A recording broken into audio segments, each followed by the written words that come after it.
Pemirsa, menjelang Hari Raya Idul Fitri 1444 Hijriah, pemerintah terus menggencarkan berbagai persiapan mudik. Maksud kami puncak arus mudik lebaran di tahun 2023 ini. Untuk mengurai kemacetan pada arus mudik, sejumlah strategi rekayasa lalu lintas pun seperti one way, kontraflow, dan ganjil genap hingga durasi singgah di rest area selama 30 menit dilakukan.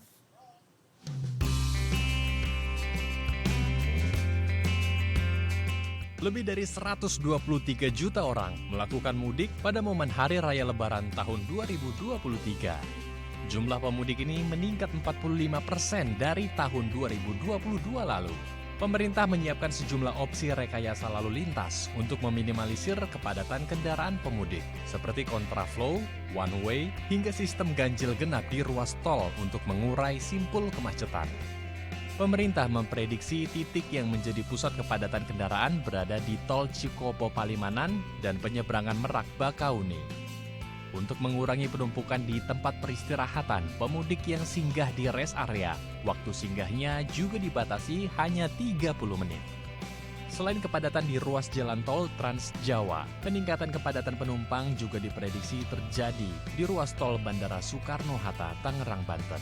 Potensi penumpukan dan kemacetan saat momen mudik lebaran perlu diantisipasi. Sebab puncak arus mudik terjadi mulai 19 April hingga 21 April 2023. Ya, untuk membahasnya lebih lanjut, kita telah terhubung langsung dengan Brigjen Pol Juni, selaku Kasubdit Wal PJR Ditgakum Korlantas Polri. Kita langsung sapa narasumber kita hari ini. Selamat siang Pak Juni, Assalamualaikum. Waalaikumsalam warahmatullahi wabarakatuh. Selamat siang Pak. Alhamdulillah baik. Bagaimana Pak? Baik ya Bapak ya? Kabar kami di sini juga baik. Kita langsung saja berdiskusi Pak Juni tentang arus mudik Lebaran tahun ini ya, di tahun 2023, mengingat jumlah pemudik kita meningkat nih Pak Juni 45% atau ada sekitar 123 juta orang ya yang pulang ke kampung halamannya. Sebelum kita masuk ke topik rekayasa lalu lintas, kami ingin mengetahui dulu update terkini Pak. Bagaimana situasi jalur tol ya, terutama Trans Jawa, mulai dari MBZ, Muhammad bin Zayed, kemudian Cikampek hingga ke Kali Kangkung.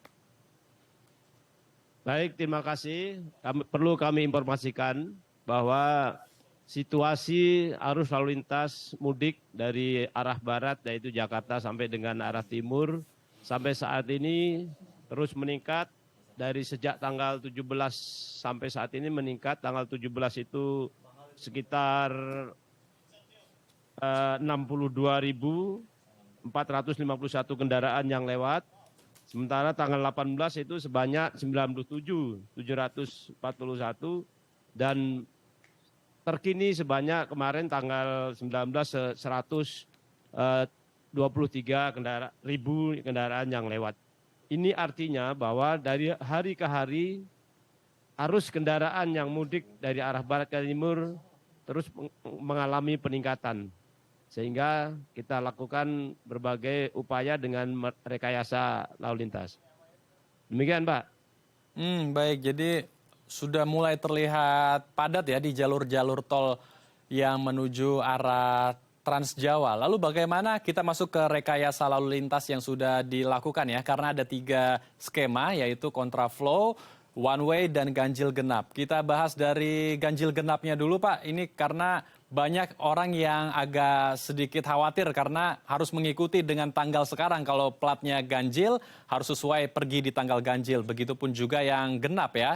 Bagaimana sejauh ini jalur untuk ganjil genap? Apakah semua sesuai dengan tanggalnya? Semua kendaraan sesuai dengan tanggalnya? Untuk kebijakan rekayasa ganjil genap, kita berlakukan sementara ini.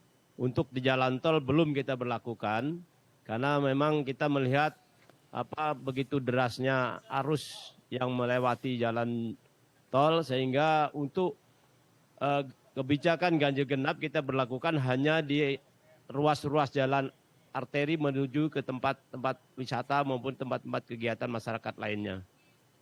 Kemudian kalau di jalan tol kita berlakukan skema sampai saat ini yang kita lakukan adalah dengan merekayasa dengan kontraflow dan one way. Kontraflow kita lakukan ini untuk bisa mencairkan arus deras dari arah barat menuju arah timur, yaitu kita mulai dari KM 36 Jakarta Cikampek itu 1 lajur, kemudian KM 47 itu 2 lajur hingga sampai ke tol gate di KM 70. Ini kita berlakukan kontraflow sehingga walaupun padat tetapi tetap mencair arus tetap berjalan.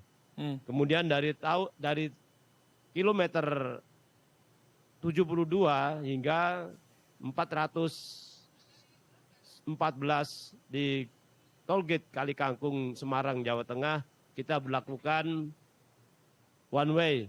Sejak tanggal 18 kemarin hingga saat ini kita masih berlakukan one way karena berbagai pertimbangan rasio yang ada di jalan tol. Demikian Pak. Baik, jadi artinya ini apakah 3 skemanya dilakukan berlangsungan bersamaan, kontraflow, one way, dan ganjil genap? Dan apakah juga ada perluasan titik Pak untuk 3 skema ini? Karena mengingat jumlah pemudik kita meningkatnya lumayan signifikan ya, 45% dengan jumlah warganya 123 juta pemudik. Skema ini kita berlakukan seperti yang saya sampaikan tadi. Untuk sementara di jalan tol kita hanya berlakukan skema kontraflow dan one way, mengingat banyaknya kendaraan yang lewat. Ketika nanti kita berlakukan, memang kita himbau kepada masyarakat agar bisa menyesuaikan dengan skema ganjil genap. Tetapi ketika sudah masuk ke jalan tol, kita hanya berlakukan skema 2 tadi, Pak. Ini berkaitan dengan untuk memperlancar dari begitu derasnya arus yang kendaraan yang melewati di jalan tol. Baik. Lalu selain skema tadi ada juga aturan durasi 30 menit untuk beristirahat di rest area. Apakah ini memang bisa mengurai kepadatan yang biasanya sering terjadi juga ketika orang ingin beristirahat saat sedang mudik? Pak Juni, tapi ditahan dulu Pak karena kita akan bahas usai jeda. Baik pemirsa, jangan kemana-mana karena kami akan kembali sesaat lagi.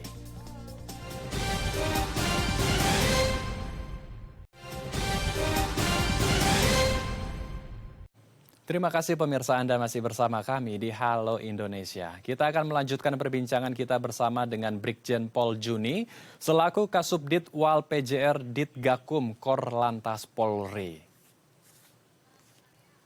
Pak Juni, kita melanjutkan pertanyaan saya di segmen sebelumnya. Ada aturan baru Pak, aturan yang sebetulnya juga sudah diterapkan saat momen mudik lebaran ya, yaitu durasi 30 menit untuk di rest area. Nah ini bagaimana Pak sebetulnya mekanisme aturan ini? Apakah ada dari tim dari Polri atau Dishub yang menjadi timekeeper di sana untuk memantau siapa-siapa saja yang sudah menggunakan durasi 30 menit kemudian diarahkan untuk keluar? Baik Pak, berkaitan dengan tempat istirahat atau rest area ini memang menjadi salah satu prioritas kita juga untuk kita atur karena memang salah satu kontribusi terjadinya kemacetan di jalan tol. Berdasarkan evaluasi tahun lalu, ada beberapa rest area yang memang dapat menimbulkan kemacetan di jalan tol. Bahkan ada yang sampai 3 kilo, 4 kilo. Oleh karena itu kita bersama instansi terkait, kita mengevaluasi, kemudian kita buat satu kebijakan bahwa rest area harus kita tertibkan berkaitan dengan jalan keluar masuknya supaya tidak menghambat kendaraan mau masuk ke dalam. Kemudian kendaraan juga kita harapkan tidak parkir di dekat pintu masuk dari rest area itu. Maka kita buat karena saking banyaknya kendaraan yang lewat, kita antisipasi maka kita buat aturan maksimal setengah jam bisa istirahat di situ. Setelah itu bagi yang ini kita upayakan, kita himbau untuk segera meninggalkan rest area. Apabila belum cukup istirahat, ya kita silahkan untuk keluar dari tol untuk istirahat di luar jalan tol. Demikian, jadi untuk petugas kita tempatkan di sana. Setiap rest area kita ada pos pelayanan bersama, pos pam bersama, Polri dengan instansi terkait, di situ kita siapkan Pak. Sehingga kita bisa untuk memudahkan pengaturan apabila masyarakat atau pengemudi belum mematuhi aturan ini. Demikian, terima kasih. Baik, jadi memang sudah ada petugas yang berjaga di sana untuk memantau kira-kira berapa durasi yang sudah digunakan oleh para pemudik yang ada di rest area ya. Dan 30 menit ini sebetulnya apakah waktunya cukup atau efisien untuk para pemudik beristirahat atau sebetulnya ada dibuat kembali titik-titik rest area baru agar ketika mereka ingin beristirahat lagi mereka bisa melanjutkan istirahat di rest area selanjutnya? Pak Juni.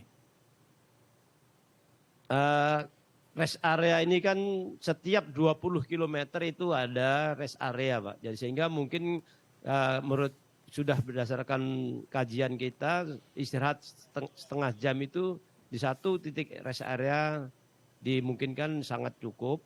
Ini dikaitkan dengan nanti masuknya banyaknya kendaraan yang lain yang ingin juga istirahat di situ. Sehingga kita himbau supaya mereka setengah jam, kalau mungkin dirasa cukup kurang, bisa ke rest area berikutnya. Atau dia kalau mau lebih lama lagi, misalkan bisa keluar dari jalur tol menuju jalan arteri. Di situ dimungkinkan banyak istirahat yang mungkin tempat-tempat istirahat yang lebih bisa bertahan lama. Demikian Pak Indro.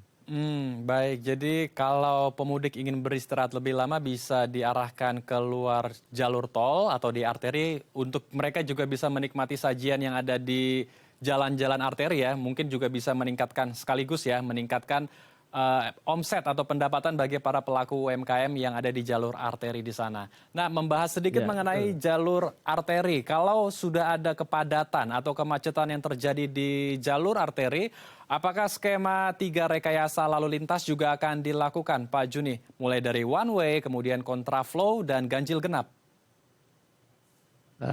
Terima kasih Mas Hendru. 3 skema ini tetap diberlakukan juga di jalan arteri. Artinya ketika ini biasanya dilakukan lokal Pak. Jadi contohnya misalkan wilayah Jawa Tengah, Semarang, terjadinya stagnan kepadatan yang memang dibutuhkan membuat skema rekayasa ketiganya itu. Ya, antara lain kontraflow dengan one way yang memang ini. Maka mereka diizinkan untuk melakukan kebijakan one way lokal Pak. Dan ini sudah diterapkan di beberapa daerah yang memang berdasarkan situasi dikehendaki untuk kelancaran lalu lintas menggunakan skema tersebut. Baik, jadi artinya dilakukan namun kita melihat kondisi dulu ya. Ini fungsinya atau sifatnya situasional ketika jalur betul-betul padat dan terjadi kemacetan yang berat baru 3 skema tersebut dilakukan ya Pak ya?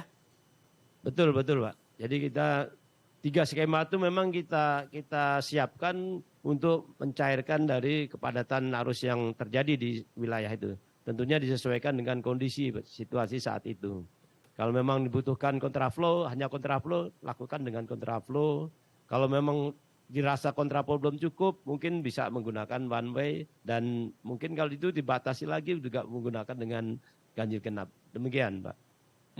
Baik. Nah, dari membahas jalur arteri kita kembali lagi ke jalur tol.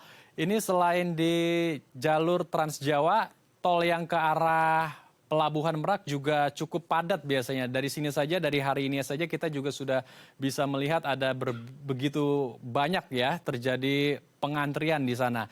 Ini apakah juga ada skema tertentu untuk meminimalisir antrian? Karena mengingat belajar dari tahun lalu, antriannya begitu panjang, belasan kilometer untuk bisa masuk ke dermaga.